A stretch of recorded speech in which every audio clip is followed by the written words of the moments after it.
covered and it's dark, you don't see me. And then you learn that mosquitoes, Allah subhanahu wa ta'ala created them with very special abilities. We see light. Mosquitoes, on the other hand, they have infrared night vision. They don't see red, orange, yellow. They see infrared. Why? Infrared, you know, when it's heat. It is a radiation that body heat, if you will. You know, like the soldiers nowadays when they go with night vision at night and they can see, you know, those goggles. That's a mosquito has night vision like that. And therefore, you turn off the light and the mosquito actually can see you better now, can see your heat better. And not only that, it can see the veins because this is more heat. It knows exactly where to go. And when it goes for you, subhanaka ya Rabb, a mosquito, if it bites me, I'll kill it. Nah, it doesn't do that. First, it has to numb you, anesthesia first. So the first thing a mosquito does is what? Anesthesia, so you don't feel anything, right? And then it starts actually sewing your skin. You know, like a surgeon opens, sews your skin, blood comes out. But when the blood comes out, blood clots. That's a big problem, because if the blood clots, I can't drink it. So the second thing the mosquito does is what? It injects an enzyme into your blood that deactivates blood clotting first. And then starts sucking your blood. And it's actually that, you know, the pimple you have, it's because of this. And then sucks your blood and then leaves. Very gentle. Look to this. How did that happen? Who taught this guy? You know, we go to medical school before doing this. When we do this, we say, look, human inventions. When a mosquito does it, instinct, brothers and sisters, by chance. Chance? Are you kidding me? Infrared night vision. How did they even know this? Right? And you look to this and you say, Ashhadu an la ilaha illallah. A mosquito is enough for me. It testifies to the wisdom, the knowledge, the power, how small it is, how intricate this thing is, and how it flies, again, lands upside down. It's amazing. It's amazing. The way it lays its eggs on water and comes out and dives in with a snorkel and then changes and transforms. As you look at it, I never saw an aeroplane does this. And you say, Ashhadu an la ilaha illallah. And then you realize everything I look at, everything, the whole creation of Allah testifies to Allah. You know the word I'm speaking about today? You know what I'm speaking about? Shahada. You know the first pillar of Islam is what? Ashhadu. Do you know what the word ashhad means? Ashhad.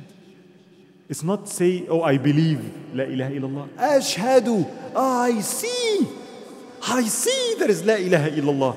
What does that mean? I go outside, I look to a tree, ashhadu, I see la ilaha illallah. I look to the cloud, ashhadu. I look to the sun, ashhadu an la ilaha illallah. I look at an ant, ashhadu an la. I see that everything, all those things, they're so different, they're so variant, but all of them comes to one thing. All of them testify to la ilaha illallah. Ashhadu an la ilaha illallah. I can see Allah. I can see Allah's manifestation and attributes in every single thing. Not only in His creation, and I can go on and on. A tree, brothers and sisters, is amazing. I was giving the brothers this example. If I was to sit in front of you today, this piece of food here, and I bang my hand on that wood and bring an apple out for you, what are you going to say? You want a miracle? Let's do a miracle. See this piece of food? I'm not going to do that, don't worry, right? And I bang it and I got an apple. What are you going to say? A miracle. That's just something. How did you do that? What capability? How? That's amazing. When I do it, it's a miracle, right? But the tree outside, that's what it does. A tree is a piece of wood, and from that wood comes apples. Ashhadu an la ilaha illallah. And look, where is it coming from? Soil? Soil, dirt. Can we make a factory that you give the factory some dirt, sunlight, some water, and okay, bring some strawberries and bananas out, please, and make it organic? You know what I mean, right? Healthy, and it tastes good, it smells good. Can you do that? I look to a tree, it's a miracle. Ashhadu an la ilaha illallah. The way it lives, the way it dies, the way it behaves, everything about it testifies to la ilaha illallah. I look to the water we drink. Ashhadu an la ilaha illallah. How did this water come? Hydrogen, oxygen, flammable gases, flammable. And Allah combines them and they become water. Ashhadu an la ilaha illallah al-Qahhar. This water that came to me came from the ocean, came in the clouds, on top of my head, millions of tons.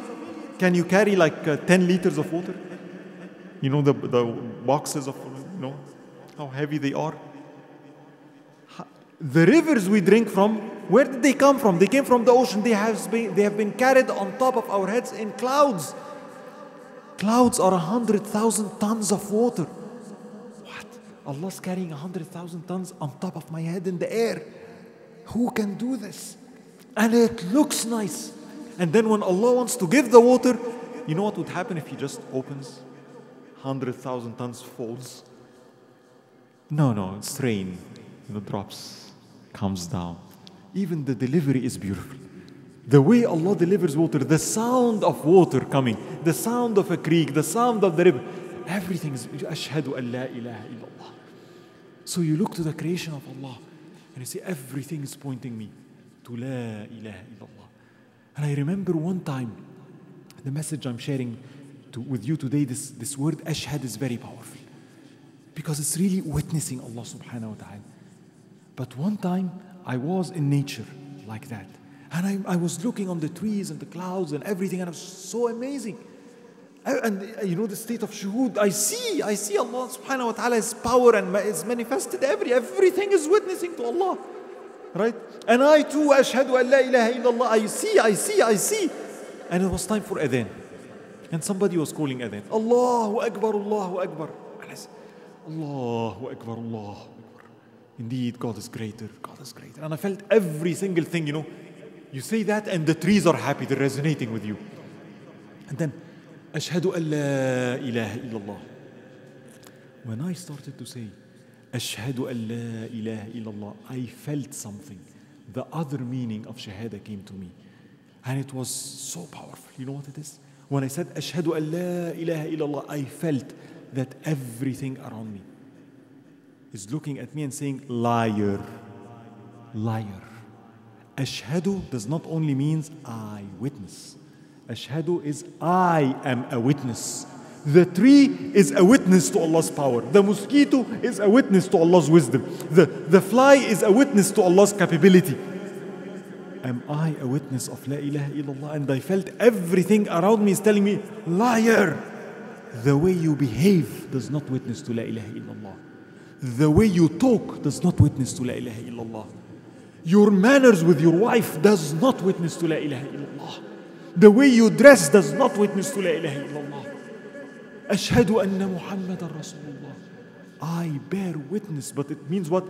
I, Hassan, is a witness that when people look onto me like the fly, will say, we see that Muhammad is Rasul. And I felt everything is telling me, liar, liar. Your manners do not witness to Muhammad Rasulullah. The way you work does not witness to Muhammad Rasulullah. The way you worship does not witness to Muhammad Rasulullah. The way you behave, you are a liar. You are not a witness for Allah.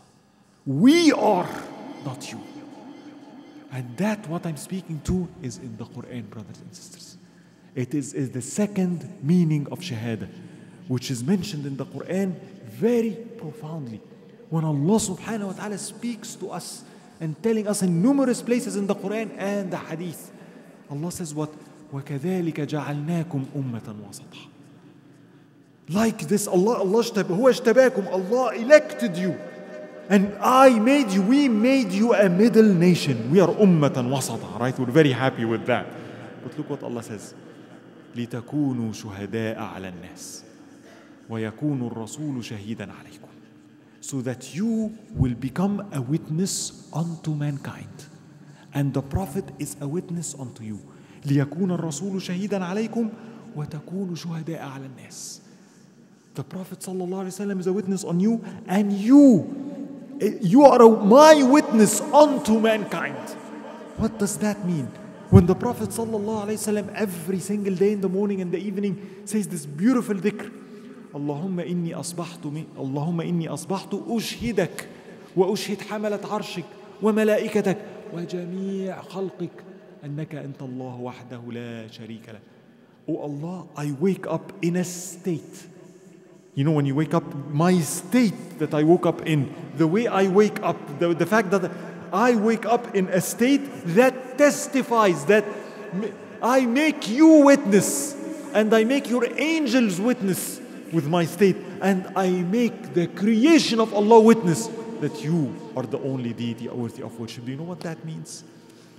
When I wake up in the morning, Ya Rabbi, the way I behave, the way I pray, the way I wake up, I bear witness that this state is a testimony that La ilaha illallah. And I make it for every single person looking at me, like the trees, like the mosquito, like I too become a reason for them to become a Muslim. When an atheist challenges me, does God exist? Go look at an ant, go to a mosquito, go look on an atom, go look on a tree. If you see those things, you will say, Ashhadu an la ilaha illallah. Similarly, brothers and sisters, similarly, we were supposed to be the nation that when people look unto us, they say, this is the right way. We were supposed to be different, not like them. Them here is not, oh, I'm looking down on them. No, we were supposed to be the ones carrying goodness for them. We were supposed to be the carriers of light for people. We were supposed to be the ones that our actions, our deeds, our words testify to La ilaha illallah. Muhammad sallallahu alayhi wa sallam was a great example of this. His words, his worship, his action. You look to it, say, Ashhadu annaka Rasulullah. The way he lived, the way he died, the way he worshipped, the way he treated his wife, the way he fought battles. You look to it and you say, Ashhadu annaka Rasulullah. That has to be a prophet. The words coming from his mouth, the way he supplicates when you watch his dua, I can't help but become a believer. That is how people came to Islam. Watching Muhammad sallallahu alayhi wa sallam, watching his companions, they shahadu, this must be the right way. Can't be anything different. It has to be. We were supposed to be the nation that would carry that to mankind. We were supposed to be the people that would witness unto mankind. I ask you today 2 questions. What are we witnessing to as a nation? What do we witness to? What do our morals witness to? Muhammad sallallahu alayhi wa sallam, as-sadiq al-amin. Even his enemies would testify the truthful, right? The trustworthy. What do our countries today testify to? Are we known to be the most truthful, most trustworthy? I'm asking you. Bangladesh, Egypt, Pakistan, what are we known for? Bribes? If mankind and say, people can come and say, show me, you claim Islam to be the right way, show me one nation that, what do you have? What do you offer that we don't have? I'm not speaking technology. I'm speaking morals. What do we testify to? Do we testify? Do we witness for Allah or against Allah? Are we a witness unto mankind, or we are a witness for mankind? That on the day of judgment they say, Ya Rabbi, of course I couldn't be a Muslim. Why? Because of them. Impossible. The way they behave, that cannot be the right message. Do we become a witness against Allah instead of a witness for Allah? Individually, in my household, what do I witness to? What does my house witness to? When somebody goes into my house, is it that people would say at the end of the day, look, Ya Rabbi, look, he was like us. He watches the same shows. He eats the same food. He uses interest like what we do. The political system is like us. The economical system is like us. He's more into dunya even more than us. The only difference is I go to church on Sunday, he goes to the mosque on Friday. That's it. Then we failed. And then mankind now has an evidence against Allah because of us. That's terrible. We were supposed to be the carriers of the Quran, the carriers of light. When Allah subhanahu wa ta'ala says in the Quran, Alif Lam Ra, Kitabun anzalnahu ilayka لِتُخْرِجَ النَّاسَ مِنَ الظُّلُمَاتِ إِلَى النُّورِ. Alif Lam Ra, this book, this Quran that I get, yes, it's secure, yes, it is light, yes, it will take you into light. But why did I give you the Quran? Why? What's the purpose, Ya Rabbi? I gave you this Quran لِتُخْرِجَ النَّاسِ مِنَ الظُّلُمَاتِ إِلَى النُّورِ, so that you go, people are in darkness. You know the people outside are in darkness? Those are the ones that Allah wants. And I'm selecting you. Take the Quran, go for them. Go bring them out of darkness to the light. That's why I'm giving you the Quran. I wanted you to be the carrier of light to mankind. I'm honoring you. I elected you. I gave you an honorable task to be the carrier of light. The doctor for mankind. Not only a cure for you. I wanted you to be a cure for mankind. To witness to this message. Did we take the Quran and do the opposite? Either put it on the shelf or behaved in a way that people says this cannot be the true message. We became a witness against Allah. That is terrible. To be a witness for Allah, I have to witness Allah first. Why are we this way? Why really? I always contemplate. Look, when I look to a tree, it is beautiful. The way it lives is beautiful. The way it dies, it's beautiful. Everything about it testifies to Allah. Why am I not like this? I look to birds. The way they fly, the way they chirp, the way they make dhikr in the morning. Their dhikr is beautiful, brothers and sisters. Why is my salah so ugly? Why? Why is my dealings with people so ugly? When people look to a bird, they want to hold it. They want to be close to it. It's so beautiful. If I was so beautiful too, people would want to be close to me. Why nowadays people say you're a Muslim? Yes, some of it is ignorance. But is there something in us that people don't like anymore? Is there something wrong with us? Are we really a manifestation of Allah's attribute? Like what Allah says in the Quran, قَدْ أَفْلَحَ الْمُؤْمِنُونَ. You know this surah? Allah's saying that you want a reason to believe, you want a reason that Allah exists, you want a reason that this message is true. Look at the believers. Look how they pray. Look how they're charitable. Look how they behave. Everything about them. They were in kufr. They were the worst people. But when they said, La ilaha illallah Muhammad Rasulullah, they became the best nation. Morally. Not technologically only. Morally. They're superior morally. What do we offer to mankind? That's the question. Are we a witness for Allah? Or are we a witness against Allah? The cure, the way, brothers and sisters, it starts with this statement. Do I see Allah? Do I see Allah in everything? First in the creation around me, as I told you, in the trees, but do you see Allah in every single thing? That's, if I want to behave in a way that testifies to Allah, remember, I cannot become a witness for that which I did not witness. To become a witness for Him, I first have to witness Him. How can I testify for something I didn't even see? Asking people da'wah, inviting people to Islam. You know, have you ever invited people for iftar? You know when you invite people at your home? Imagine a homeless person inviting people for come to my home. You don't have a home. What are you inviting me for? When I invite people for Islam, I'm inviting you for salah. I don't have it. I don't know what it is. I'm not exhibiting. I'm inviting people to a theoretical concept, and they can see that. What are we inviting people for? Do we witness first? And that's something we need to practice. First in the creation of Allah subhanahu wa ta'ala. In the way Allah created the sun, the moon, but even in Allah's deeds, Allah's actions. Every single thing you can see Allah in. And I'm just going quickly with examples here. Shaitan. You know shaitan? Allah created shaitan. My son was asking me this the other day. Baba, why did God create shaitan, you know? هي ناقصة. You know, I have my own nafs to struggle with, and now here comes shaitan on top of it. And yeah, it's not fair, Baba. Why? I'm going to ask the kids here. Imagine if you have the ability to put thoughts in your parents' heads, and they can't resist it. You have access to their brain 24/7, and you can put any thought, anytime you want, in their heads. You would drive them crazy, right? Shaitan has access to my mind. He whispers all, and I can't do this. He has access. Ya Rabbi, why? and I can't protect myself from him.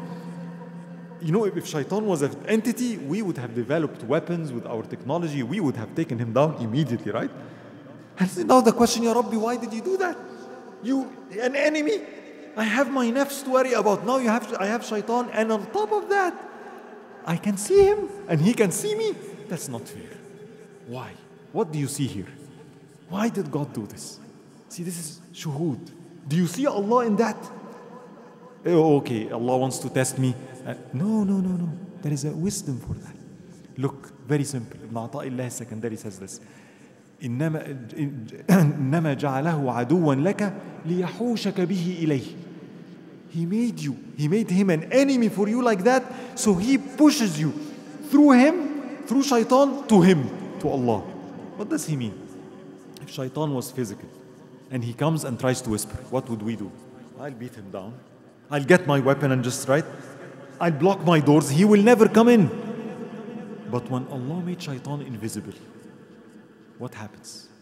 When shaitan comes, I cannot use any means. What is the only defense we have against shaitan? أعوذ بالله من الشيطان الرجيم. What did you say? So when shaitan comes to you, what do you say? I don't know if you see what Allah's doing. What does it mean, أعوذ? Ya Rabbi, I seek refuge in you from him. Wait a minute. So shaitan became a means for you to go to Allah and seek refuge in him. You see that? That is why Allah made him invisible. Because if he was visible, you would not go to Allah. You would use physical means to push him away. But Allah wants you to return to him. So he made him invisible. So whenever he whispers, you are forced to go and say, Ya Rabbi, a'udhu billahi min ash-shaytan ar-rajim. So I see, Ya Rabb, even shaitan is a means for me to return. That's what you want. That's what you want, Ya Rabbi. Subhanallah. You look to everything Allah does, it's amazing. When Allah subhanahu wa ta'ala, I was sharing this with the brothers and sisters the other day, when Allah subhanahu wa ta'ala tells us, الساعي على الأرملة والمسكين كالمجاهد في سبيل الله. One that takes care of an orphan or a widow is like someone fighting in the path of Allah. What does that tell you? Oh yeah, I see. So Allah, take care of an orphan. It's not a fundraising, don't worry, right? But isn't that the meaning of it? You want the reward of jihad fi sabilillah? Take care of an orphan. Oh, that's a good deal. Let me take care of an orphan. What do you see? I want to see. Ashhadu, that's a practice. Ashhadu an la ilaha. Who is Allah taking care of? Allah saying the following. Oh, a widow, the one that lost her husband. An orphan, the one that lost his parents. Allah cares about you so much that He's now pushing the society to take care of you. Allah saying, you're so valuable in my eyes. I know that you're hurting. Therefore, anybody that comes to your aid, I am willing to give him Jannah. That's how much I care for you. You know people that fight for the sake of Allah and loses their life? You take care of her, I'm going to give you the same reward. That is how much you are special in my eyes. That's how much I want to take care of you. So if I see this, if I see an orphan, if I see a widow, what do you see? That's the one that Allah wants. That's the one that Allah wants me to take care of. That's the one that is so special. I see, and therefore I will do that which is beautiful. When we see Allah, we do beautiful things. Remember Al-Hajjaj ibn Yusuf, I shared this with you, what he did, tyrant ruler. Tyrant rulers always exist, and they will always exist. Remember the story of Asma, the daughter of Abu Bakr. Al-Hajjaj ibn Yusuf, a tyrant ruler, and her son Abdullah ibn Zubair, a companion. And he fought Al-Hajjaj ibn Yusuf. He fought him, he's a tyrant ruler. But at the end of the day, Al-Hajjaj ibn Yusuf overpowered him, captured him. And the tyranny of, some people are so tyrant.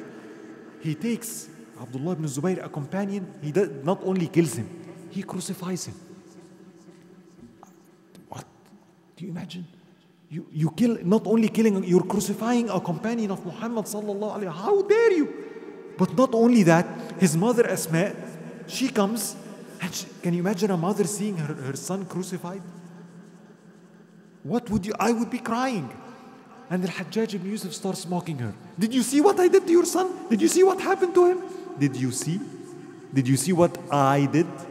And she responds, the response of a person in shuhud.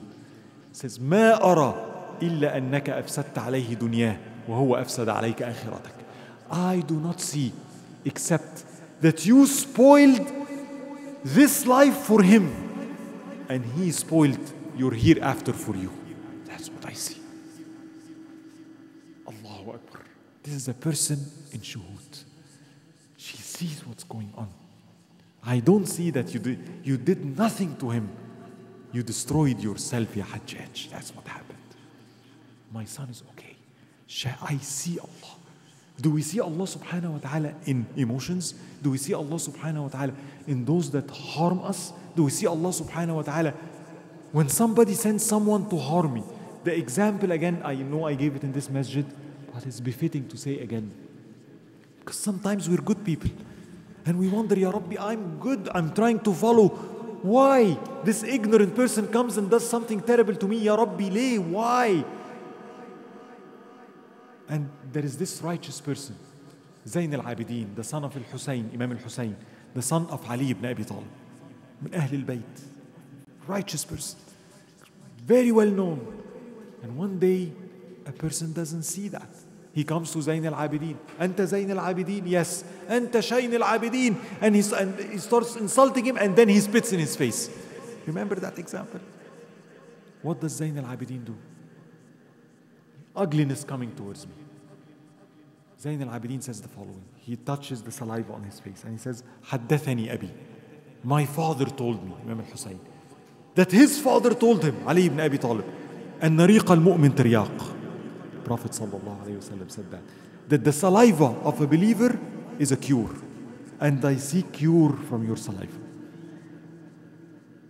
When the man heard this, he was shocked and he started crying and he said the following, which is the state, أشهد أنك ابن رسول الله. I bear witness that indeed you are the grandson of the Prophet sallallahu alayhi wasallam. He could see when we witness to Allah, we transform people. We become a witness for Allah, a reason for people to believe, even those evil people. My question for you, I want you to see deeper. So why did Allah send this man to Zayn al-Abidin? Zayn al-Abidin is a good person. Couldn't he have said, Ya Rabbi, why? I'm worshipping you. I'm a good person. And you let a person spit in my face? Ya Rabbi, lay. Do you see Allah in this? What did Allah intend? What do you see? We see Zayn al-Abidin being good and this person transforming. Good. But did you see Allah?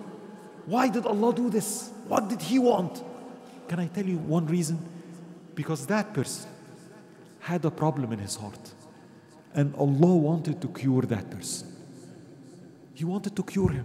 He wanted to make that person see compassion, forgiveness, kindness. Maybe his parents weren't kind to him. Maybe he has an abusive parent. Maybe he never experienced gentleness in his life. That's why he's harsh. And Allah wants to cure him. So to cure him, He sends him to Zayn al-Abidin. Oh, Zayn al-Abidin, because you're a good servant, I want to use you to become a cure for that person. I'm going to send a patient for you.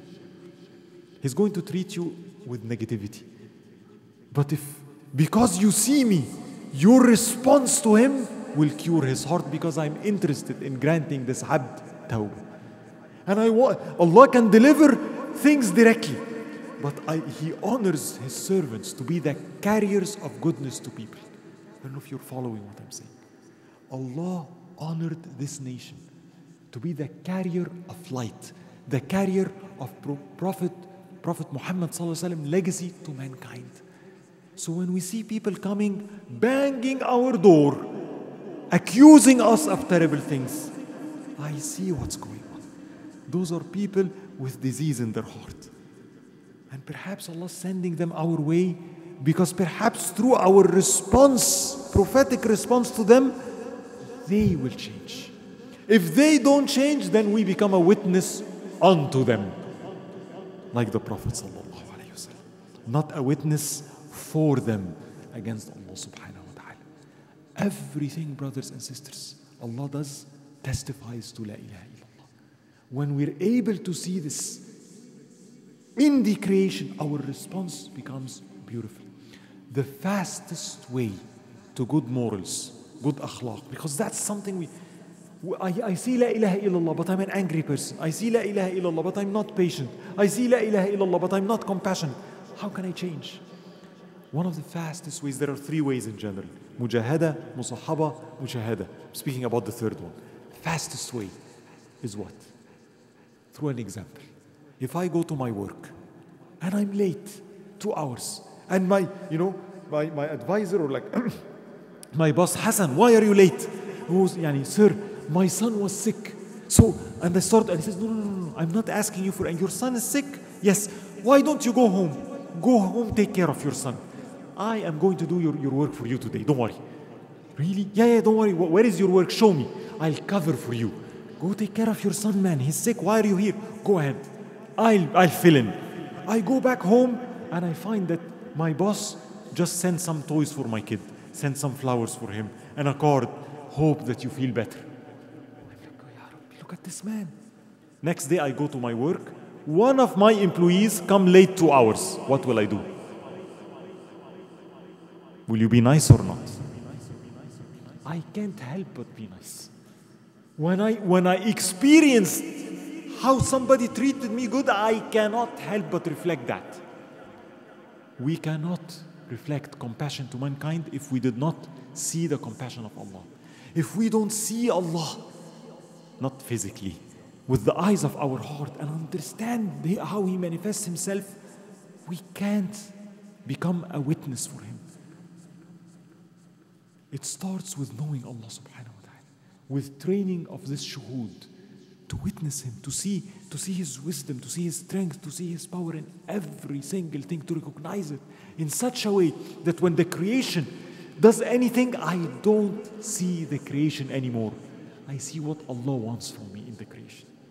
And therefore they say chivalry, an Islamic concept. Chivalry is an Islamic concept. Chivalry is to use the best manners with mankind. Chivalry is to have a heart that is so pure, so directed to Allah, that it reflects the divine beauty of Allah to the rest of the creation. Chivalry is to treat mankind with ihsan and forgive them when they treat me bad. Chivalry, أن تنصف ولا تنتصف. If I do something wrong, I'll give you your right. If you do something wrong against me, I forgive you. Chivalry. Chivalry ألا يؤثر فيك جفاء الخلق بعد مطالعتك للحق. Chivalry is when the harshness of people around you does not affect you because you can see Allah subhanahu wa ta'ala in every single thing.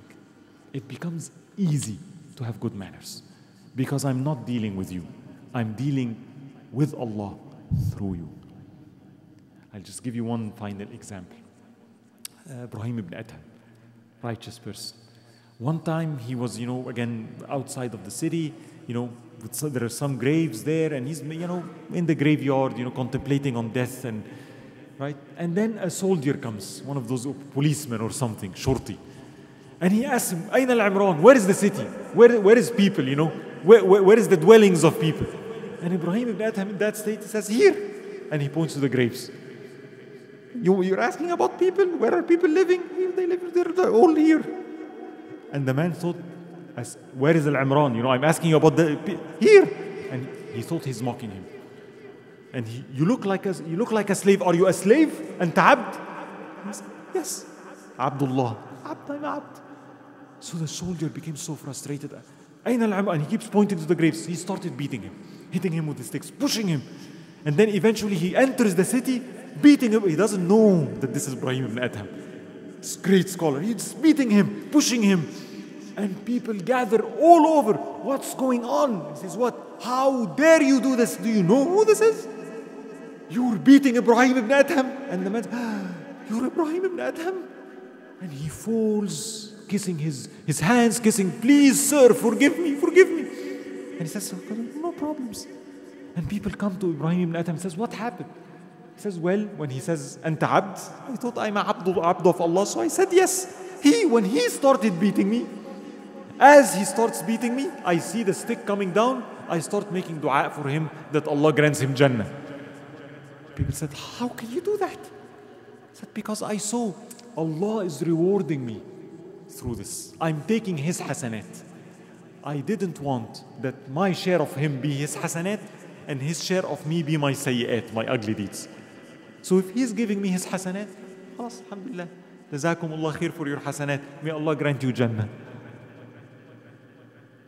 When he saw that, he was able to behave this way. Hatim al-Asam, a beautiful example. Maybe we'll finish with that. One day his wife gave it to him. You know, we know what I mean. Have you ever had a marital quarrel? And it was over a very interesting topic. The topic was the following. She came to him, last night you slept the whole night. What kind of a man is this? You don't wake up for qiyam? I'm married to a donkey or what? You know, like just, that's my words by the way. It's like before, like, right? What kind of a man like this? You slept like a dead corpse. You don't wake up and pray. You're like, what is this? Lazy thing. And look at what they're fighting over. Not how much money you have and my credit card and the bills and I need a new car. No.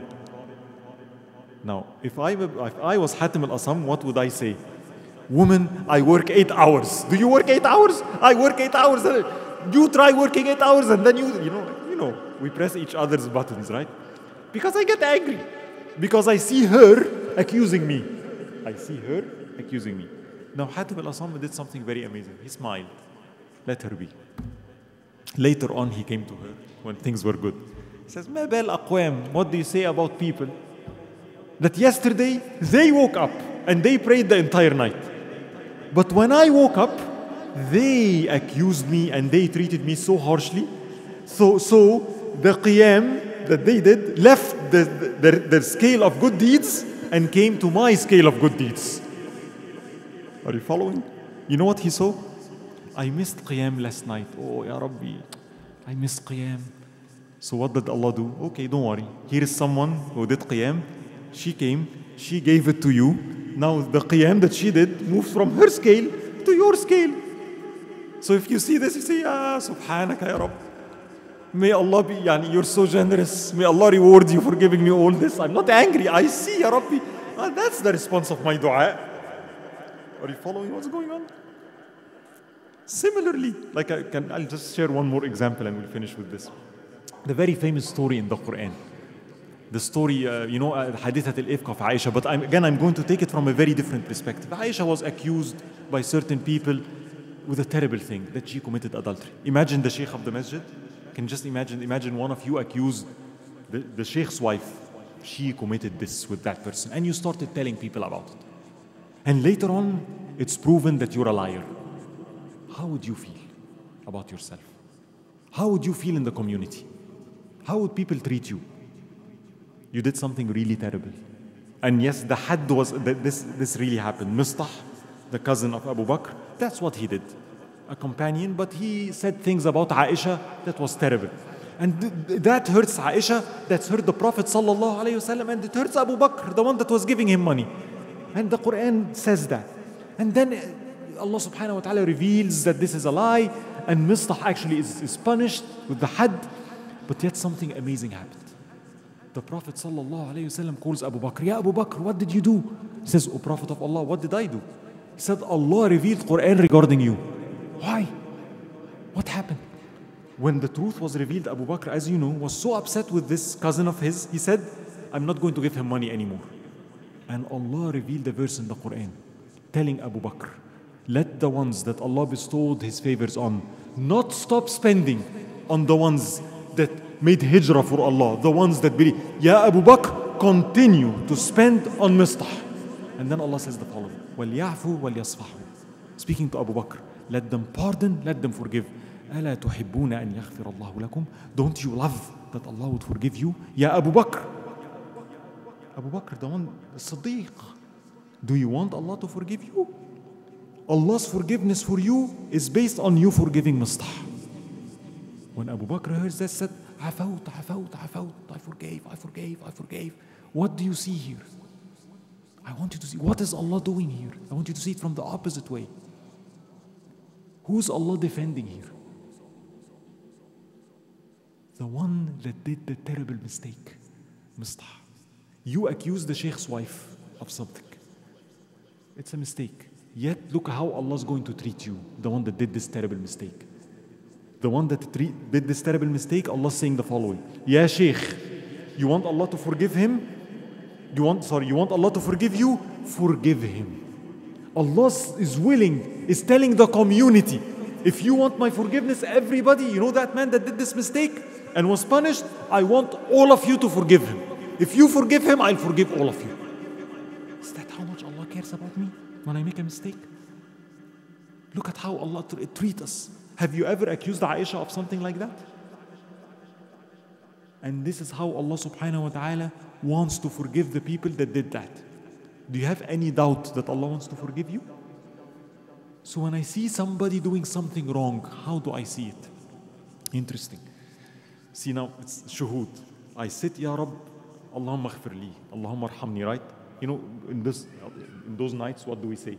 Allahumma innaka afuun kareemun tuhibbul afu fa'fu anna. Please, Ya Rabbi, forgive me. Please, Ya Rabbi, forgive me, right? And sometimes I keep saying, forgive me, but I'm not doing anything. You know, I'm not improving. I'm still doing the same mistake. But I keep saying what? Forgive me, forgive me, forgive me. So Allah, okay, I want to forgive you. You want forgiveness? Do you really want forgiveness? Do you want forgiveness? Yes, okay. Here, I'm going to send someone for you. He's going to treat you badly. So when he treats you badly, you forgive him and I will forgive you. Is that a good deal? But do you understand? So when I see somebody treating me badly, I know who sent you. I understand. Ashhadu an la ilaha. I don't see you anymore. I get it. I see why you're doing this. You're the answer of my dua, isn't it? Ya Rabbi, I understand what's going on. Brother, I forgive you. It's easy. And when we do that, we become a witness for Allah subhanahu wa ta'ala. People can look unto us and say, Ashhadu an la ilaha illallah. Because our manners, our morals testify to this. I leave you with a practical story, just one thing. I'll finish with that. Sometimes, because we live in the United States, it's easy for us to do certain things. Because life is easier for us. You know, you travel to Egypt, you travel to Saudi Arabia, and I see people debating, you know, taking a taxi and quarreling over, you know, 100 riyals, 80 riyals, 100 riyals, 80 riyals. Let him not trick you, man. It's 60, not 80 or 100. You have to give him 60. And when you do the math, it's like $2. You know what I'm speaking about, right? Really, we're quarreling over $2 here. So wait a minute. I want to be a witness to, I want to be a cure for mankind. Alhamdulillah, Allah gave me money. $2, brothers, is like really nothing. So I'll tell you something I once did. It was really interesting. I was in Egypt one time. My nephews are there. And I got some toys from America, gave it to them. But there is a toy store in Egypt, and the toys there isn't really that good. You know, Chinese low-quality toys. And the man is standing there frustrated. You know, he's not selling anything, and the economy is bad, and people are not treating him well. You know, like when people are like, it's very difficult, right? And he's smoking and frowning, you know, right? You can tell.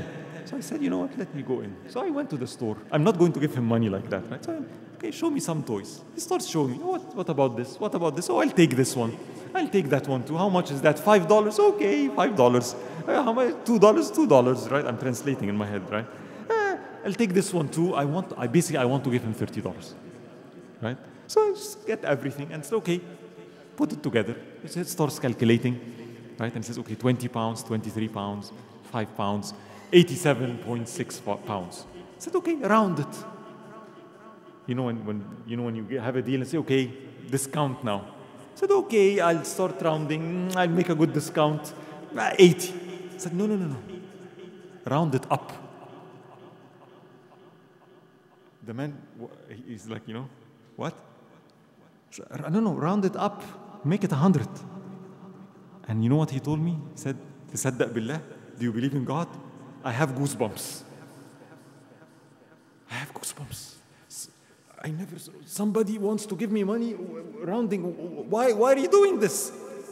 I want to help you. I know the economy is bad. I know you're suffering, and I'm not going to make use of that. Alhamdulillah, Allah gave me money.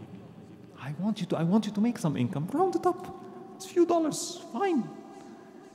And the man who held my hands said, dropped the cigarette, said, repeat after me. And he started making dua to Allah.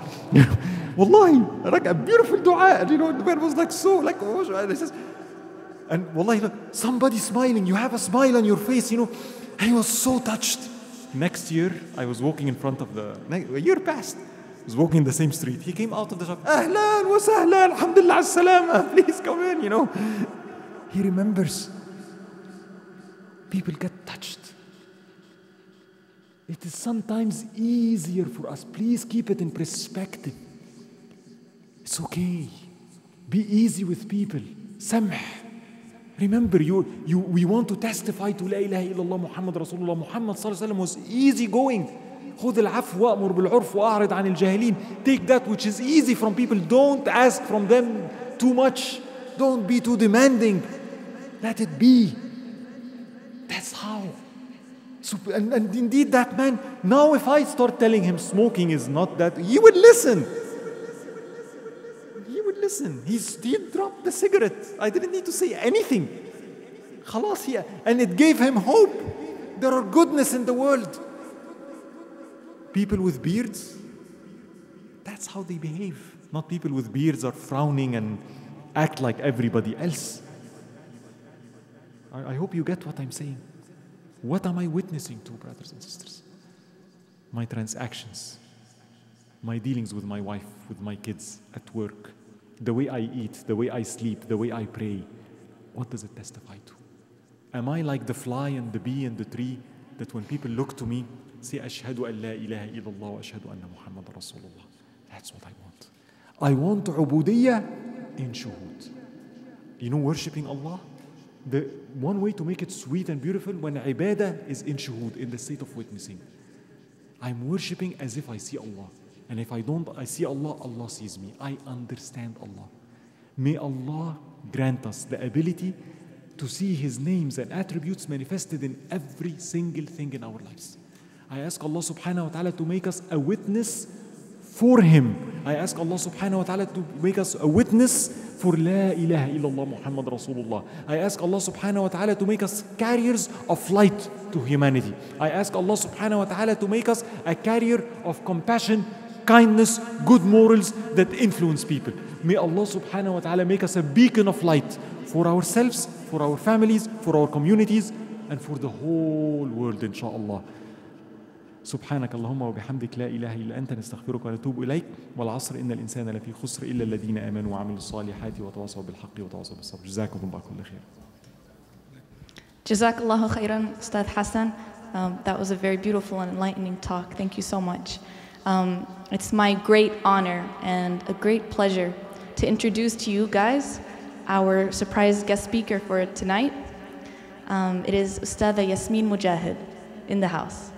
So I just wanted to let you guys know, Ustada Yasmin is a specialist in spirituality, psychology, relationships, and personal development. She's an international speaker and author. She's a writer for the Huffington Post and the author of 2 of her amazing books, Reclaim Your Heart and Love and Happiness. So definitely recommend for you guys to check those out on Amazon. They're amazing. She's also Al-Maghrib Institute's first female instructor. And she has a bachelor's in psychology and her master's degree in journalism and mass communications. I highly recommend to you guys to delve into her work. You can hear her talks on YouTube, read her books. Her work is truly transformative. Without further ado, Ustada Yasmin. Assalamu alaikum. It's always very difficult to speak after Ustad Hassan, but I was trying to speak before Ustad Hassan, but I didn't get here early enough, so here I am. أعوذ بالله من الشيطان الرجيم بسم الله الرحمن الرحيم والصلاة والسلام على رسول الله وعلى آله وصحبه أجمعين رب اشرح لي صدري ويسر لي أمري واحلل عقدة من لساني يفقهوا قولي.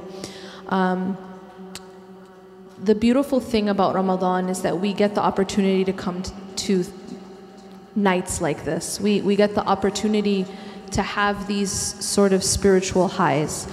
During Ramadan, we're on a spiritual regimen which makes the heart extremely healthy.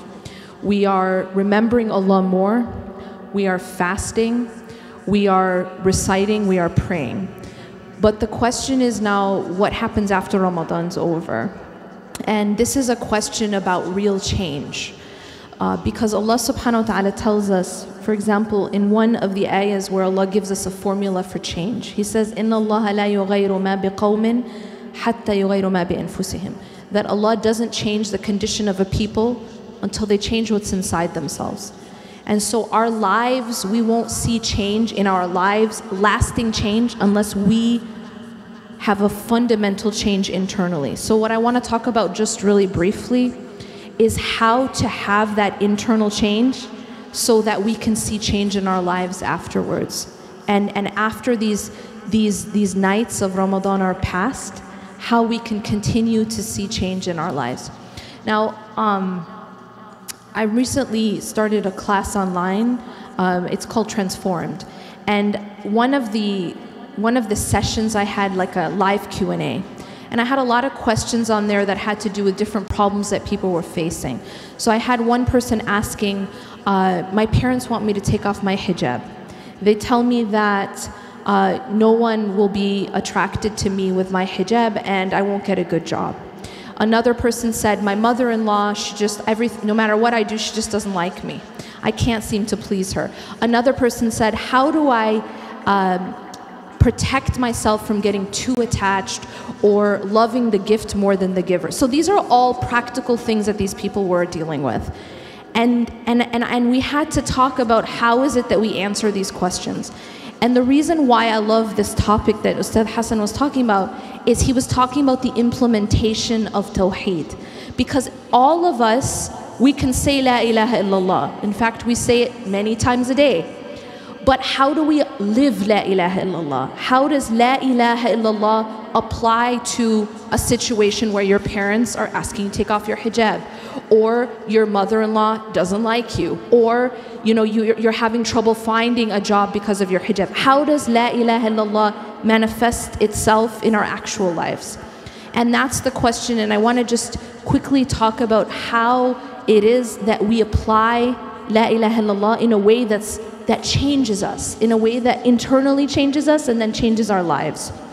So the work of internal change, a lot of times people don't understand, like, why should we talk about all this spiritual fluff, right? Like, can we just get to practical things, Can we talk about fiqh, or can we talk about activism, or can we talk about real issues? And all of those things are important. But why is it important to talk about the heart? Why is it important to talk about spirituality? So I just want to answer that question and then inshallah give you guys some practical tips, okay?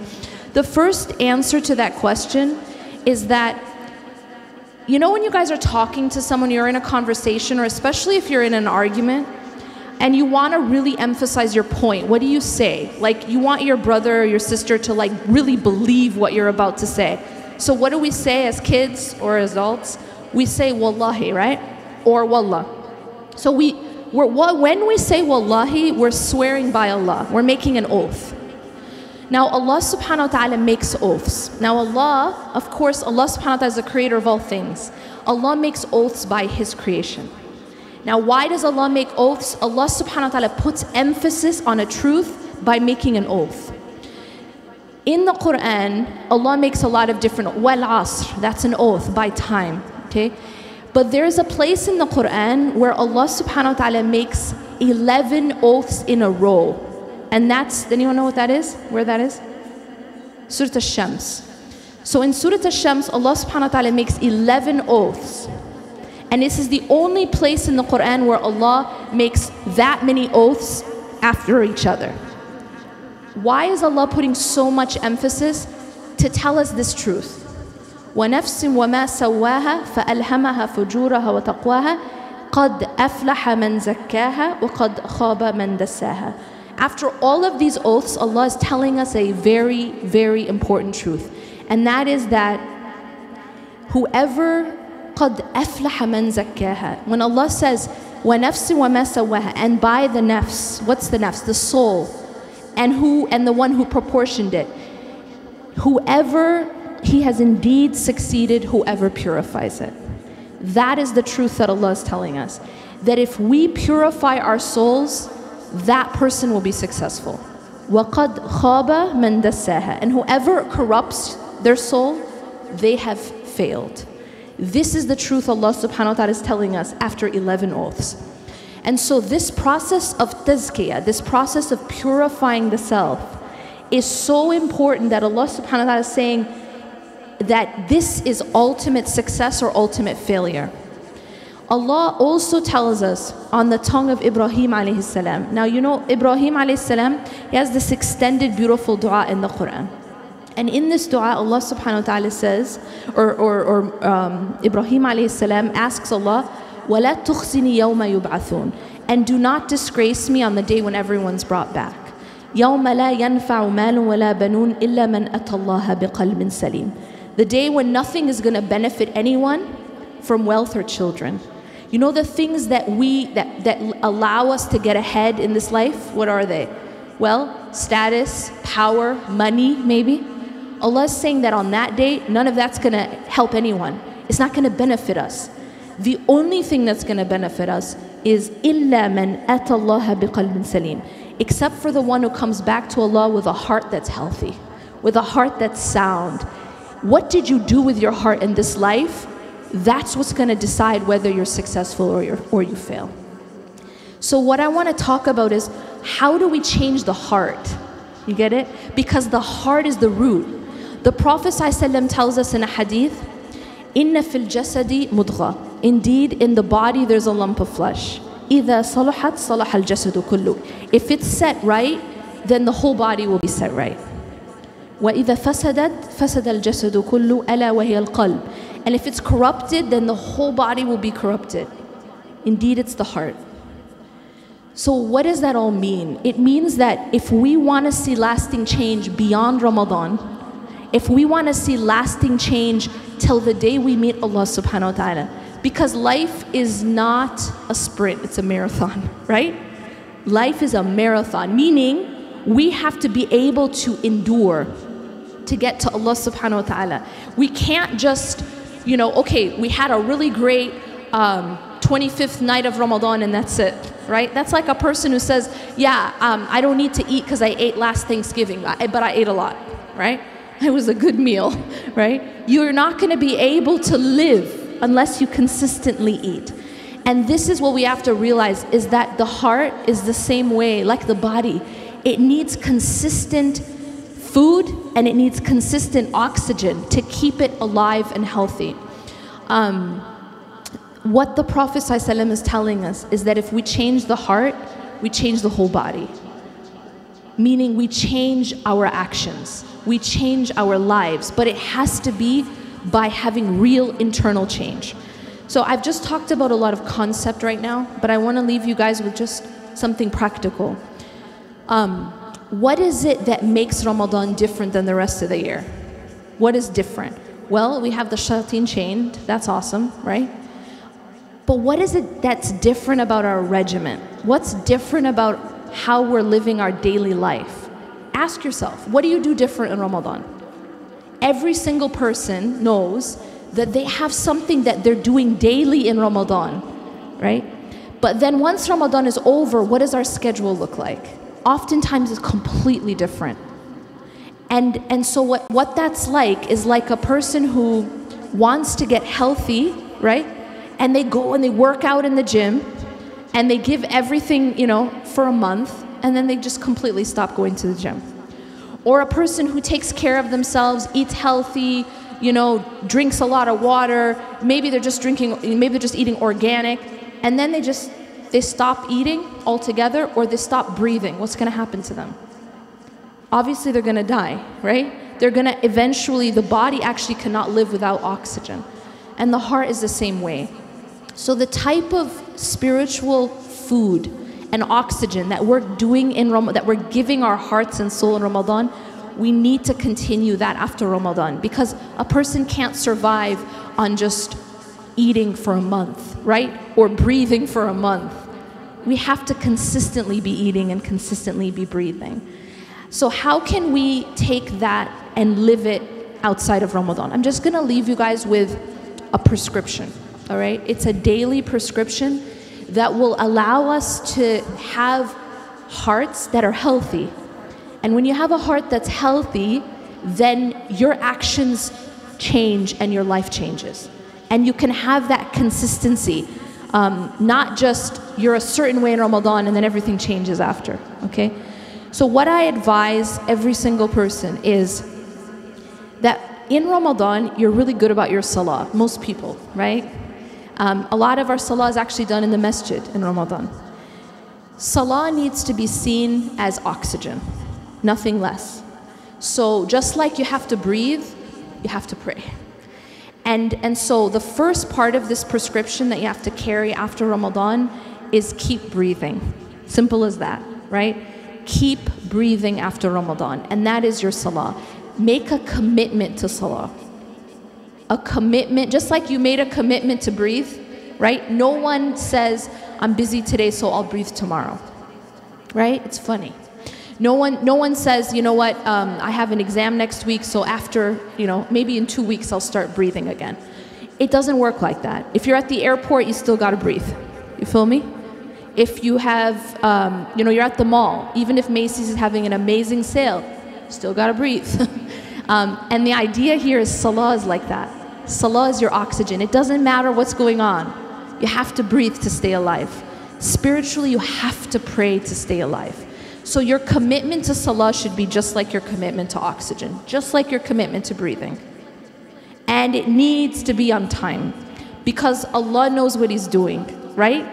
If a doctor came to you and said you have to take this medicine at certain times of the day, you're not going to say, well, that's okay, I had a really busy day, let me just take all 5 doses before I sleep. And you're definitely not going to say, let me skip a few doses, if this is the medicine keeping you alive. Is that fair? Does that make sense? So Allah knows what He's doing with the timing, and Allah knows what He's doing with what He's told us we must do. All right? So salah is the first part. That's your oxygen. Second, if you want to keep your heart healthy and you want to keep your heart alive, download an app for the adhkar. There are many of them. Okay, one example is My Dua. It's spelled MYDUAA. It's Fortress of a Muslim, basically, in an app form. I cannot tell you how important it is that you have your adhkar as part of your daily routine. If you want to be able to get through life, you got to do your adhkar. I mean, I can't actually sugarcoat it any different than that. If you want to be able to survive life, to be able to... Has anyone ever run a marathon? Anyone? The thing about running a marathon is you can't just wake up and run a marathon, right? You actually have to train for many months to be able to run a marathon. Life is a marathon. Things are going to come at you that are very difficult sometimes. To be able to handle that, you need to be training. This is your training. So you reading your adhkar every day is how you're training to be able to run the marathon of life. Does that make sense? This is the training you need. If you're not training, then you can't handle life. It's really that simple. Just like a person who isn't training, they can't get... Imagine a person who never works out, right? Hardly gets off the couch, and then they're expected to get up and run a marathon. It's not going to work. You have to be training to be able to get through life, right? And life is going to throw stuff at you. Yeah? Even though it's like the middle of the night and you're really tired, you know that. Life is going to throw stuff at you. So this is the training. Now the adhkar is, there are different adhkar here. The Prophet ﷺ had a remembrance that he would say for every motion of life. But the very bare minimum that we have to do to be able to have a healthy, functioning heart are the morning supplications, which are after Fajr prayer, the evening supplications, which are after Asr or before Maghrib, and there are supplications for before you sleep. These are all like the basic supplications that will get you through and to have a healthy heart, inshallah. Right? Now beyond that, there are small ones that you can memorize. Leaving the house, coming into the house, starting to eat, finishing eating. These are very, very important. The more that you can incorporate these into your life, the healthier your heart will be. And the more you'll be able to cope with whatever life throws at you. Why did I begin by talking about these questions that I was given in this Q&A? Because every single one of them is relevant to how much training do you have. You get it? See, these problems that these people are facing, my parents are telling me to take off my hijab, my job, my boss doesn't want me to, to pray, or my mother-in-law doesn't approve of me, or I don't know how to be consistent in my closeness to all of these questions. The answer comes back to, how's your heart? Do you understand? How's your heart? Because the Prophet ﷺ said that if you rectify the heart, then everything else becomes rectified. And then finally, I told you to give your prescription, right? There's 3 things. The first was what? Oxygen, salah. The second was the adhkar, yeah? And the third is the Quran. Is having a constant relationship with the Quran that doesn't end after Ramadan, right? Because again, that's like saying I'm only going to eat for a month and then I'm going to stop eating, or I'm only going to breathe for a month and then I'm going to stop breathing. You can't do that to your body and expect your body to be able to survive that. So the Quran. And so I want to just wrap it up with that. Think about this prescription of dhikr as the building of a fortress, right? How many people have heard me talk about the three little pigs? Anyone? Okay, cool. So my daughter has. Okay. So the 3 little pigs, how many people know the story? You guys had like a really sad childhood, I'm sorry.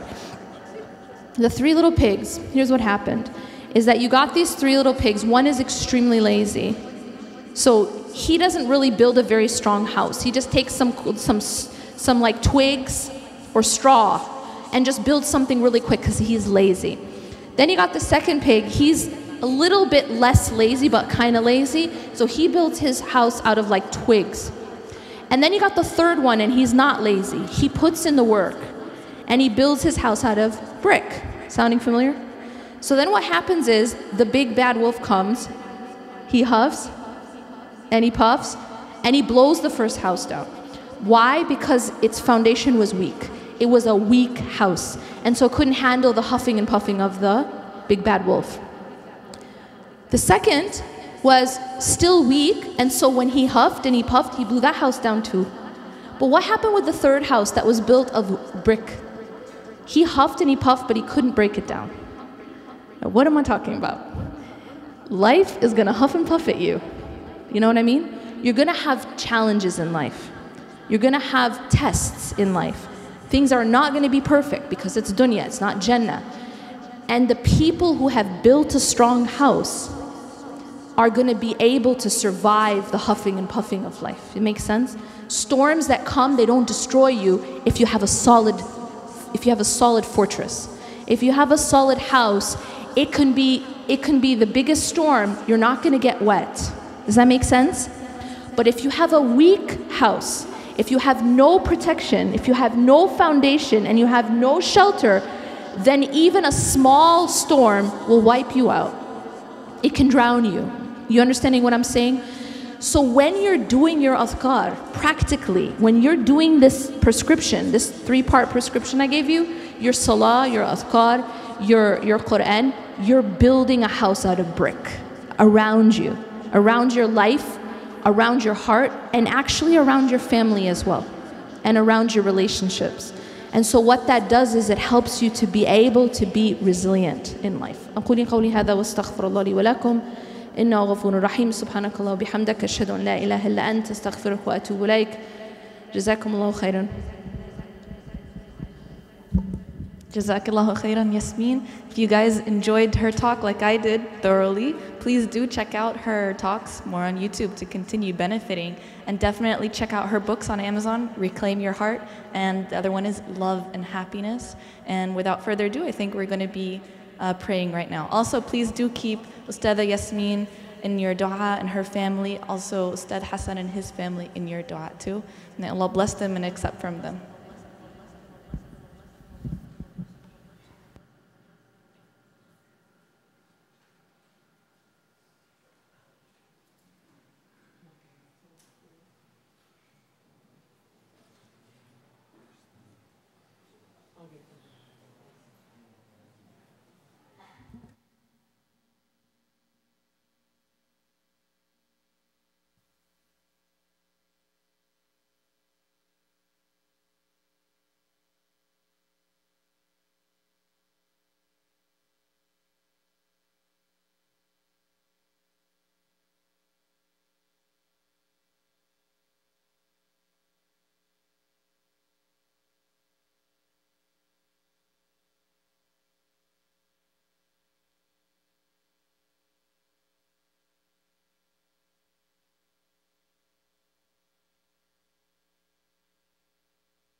We're going to be doing Salatul Shaf and Witr, inshallah. We're going to do the 2-in-1 format. Pray 2 rak'ahs Shaf, make salams, and then 1 rak'ah Witr. We'll make the dua after the ruku', inshallah, for the sujood. If you've already prayed Witr earlier tonight, you can pray the Shafi' with us and the Witr with us. When we make our salam for Witr, just add 1 more rak'ah.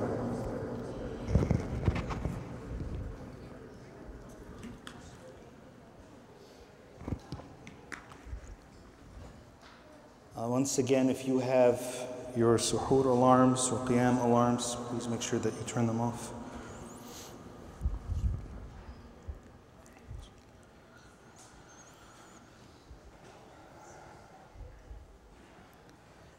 Allahu Akbar.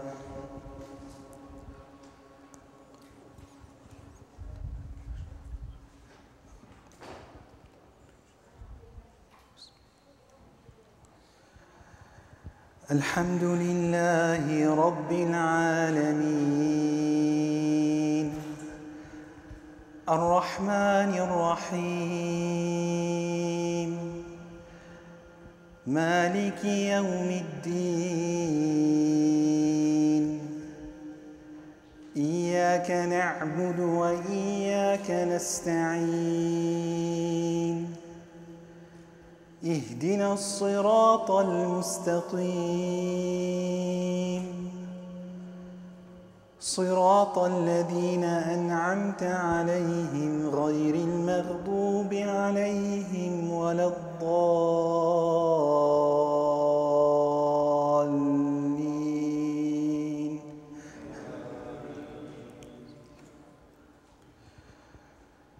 سبح لله ما في السماوات والأرض وهو العلي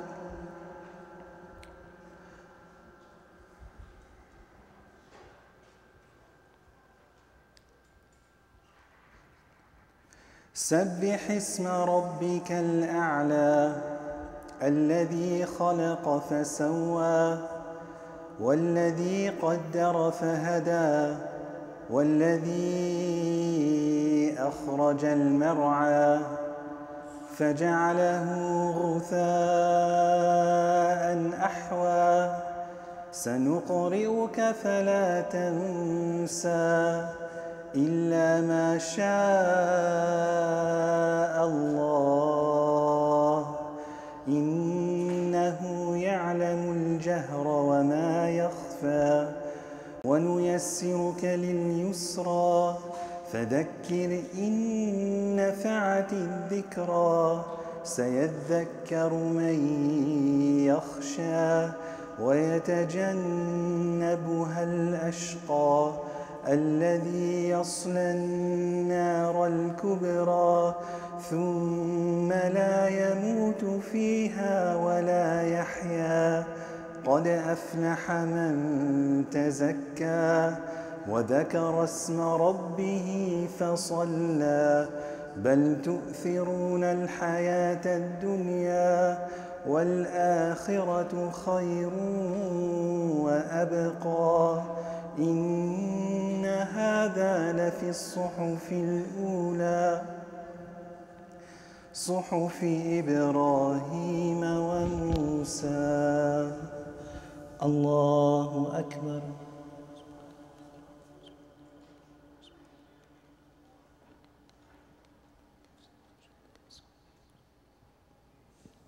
سمع الله لمن حمده الله أكبر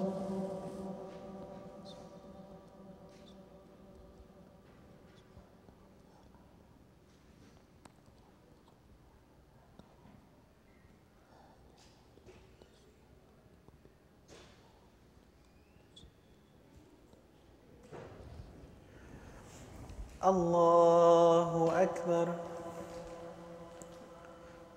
الله أكبر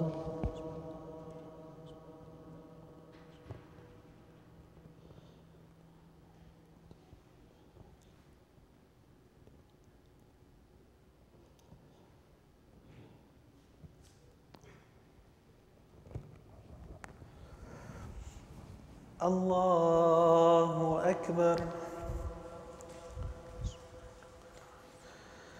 الحمد لله رب العالمين الرحمن الرحيم مالك يوم الدين إياك نعبد وإياك نستعين اهدنا الصراط المستقيم صراط الذين أنعمت عليهم غير المغضوب عليهم ولا الضالين.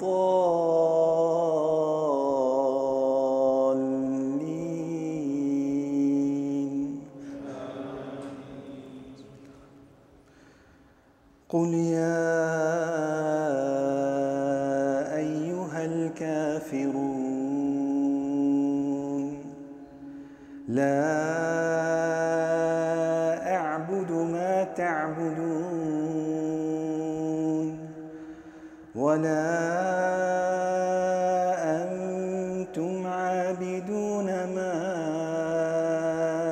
أعبد ولا أنا عابد ما عبدتم ولا أنتم عابدون ما أعبد لكم دينكم ولي دين. الله أكبر.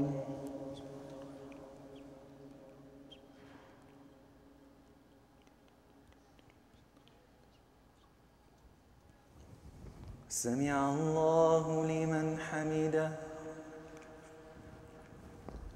الله أكبر.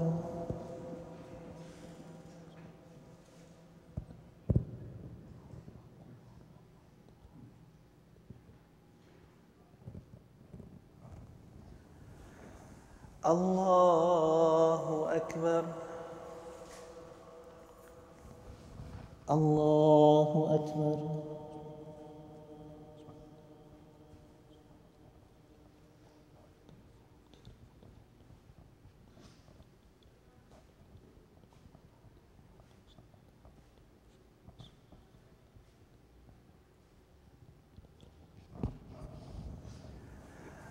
الله أكبر.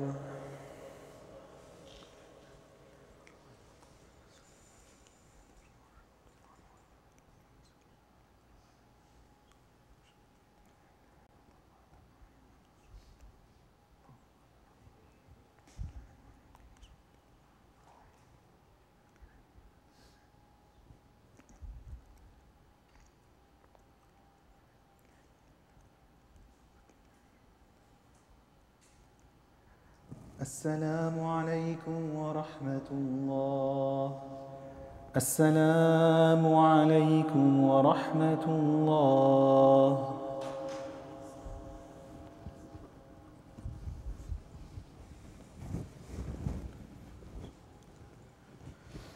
الله أكبر.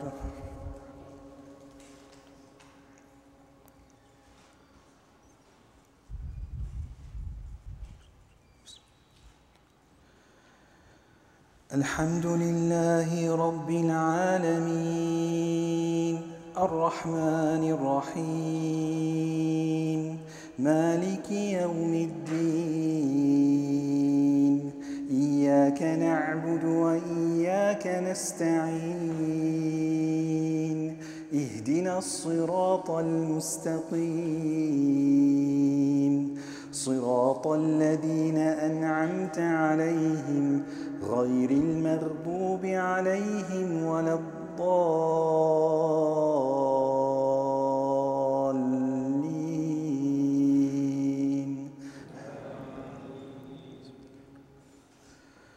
قل هو الله أحد الله الصمد لم يلد ولم يولد ولم يكن له كفوا أحد. الله أكبر.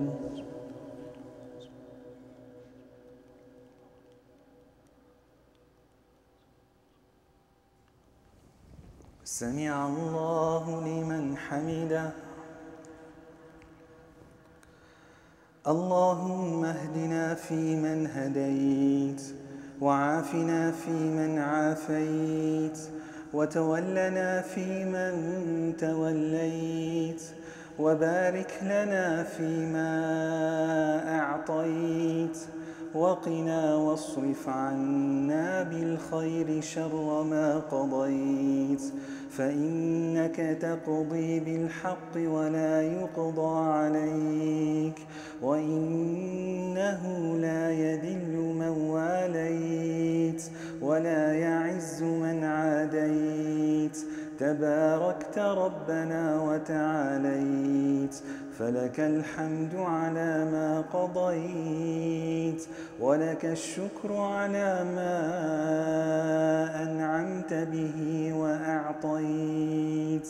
نستغفرك اللهم من جميع الذنوب والخطايا ونتوب إليك، ونؤمن بك ونتوكل عليك. أنت القوي ونحن الضعفاء إليك، لا حول ولا قوة إلا بالله العلي العظيم.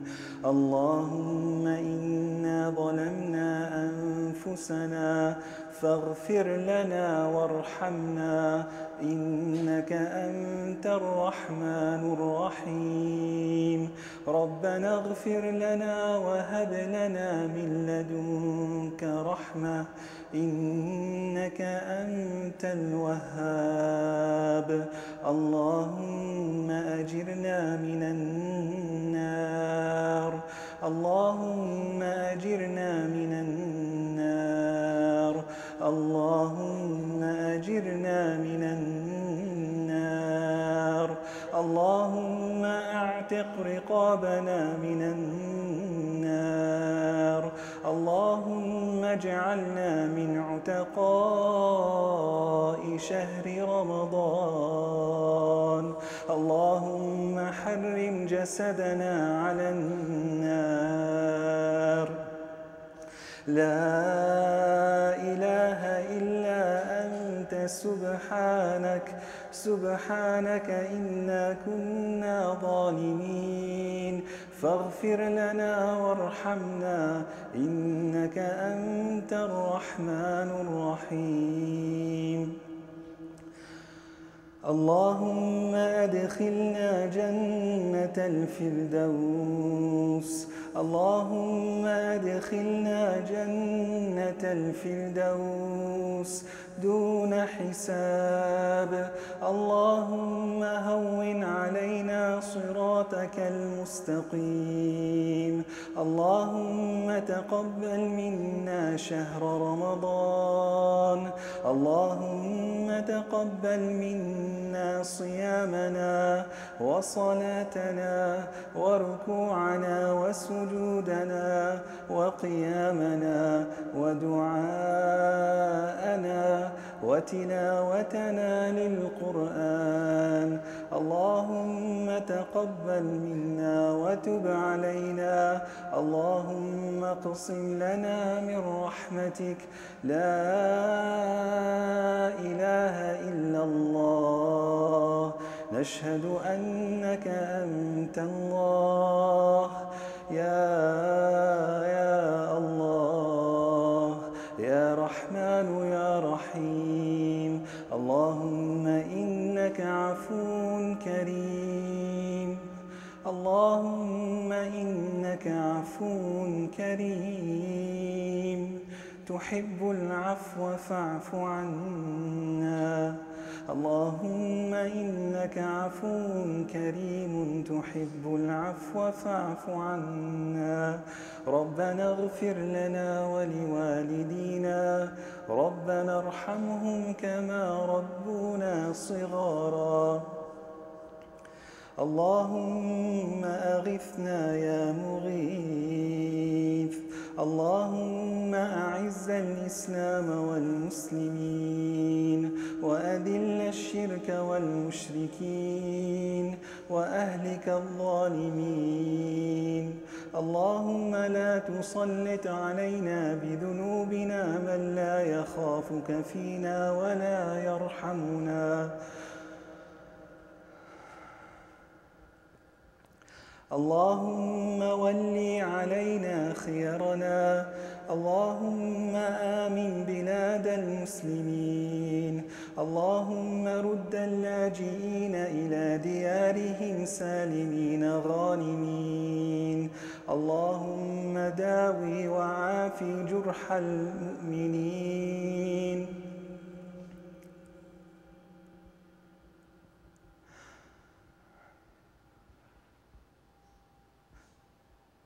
اللهم أغث إخواننا في فلسطين.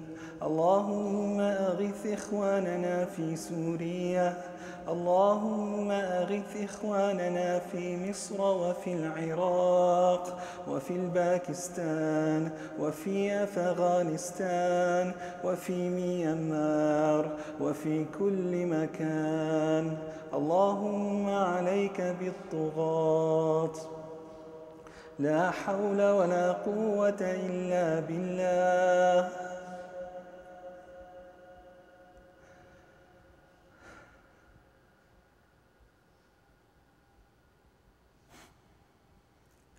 اللهم اغفر لنا وارحمنا وتب علينا يا مولانا إنك أنت التواب الرحيم. وصلى الله على سيدنا محمد وعلى آله وصحبه أجمعين برحمتك يا أرحم الراحمين. وآخر دعوانا أن الحمد لله رب العالمين. الله أكبر.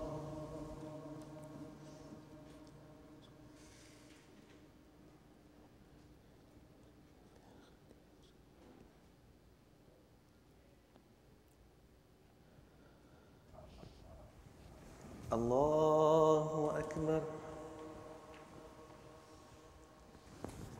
الله أكبر.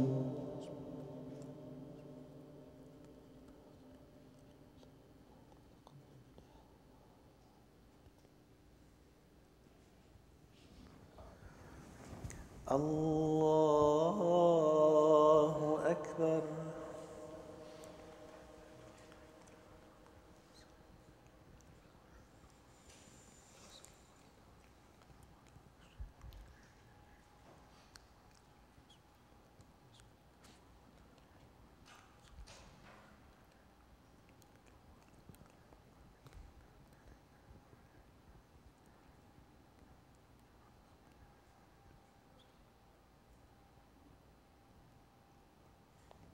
السلام عليكم ورحمة الله. السلام عليكم ورحمة الله.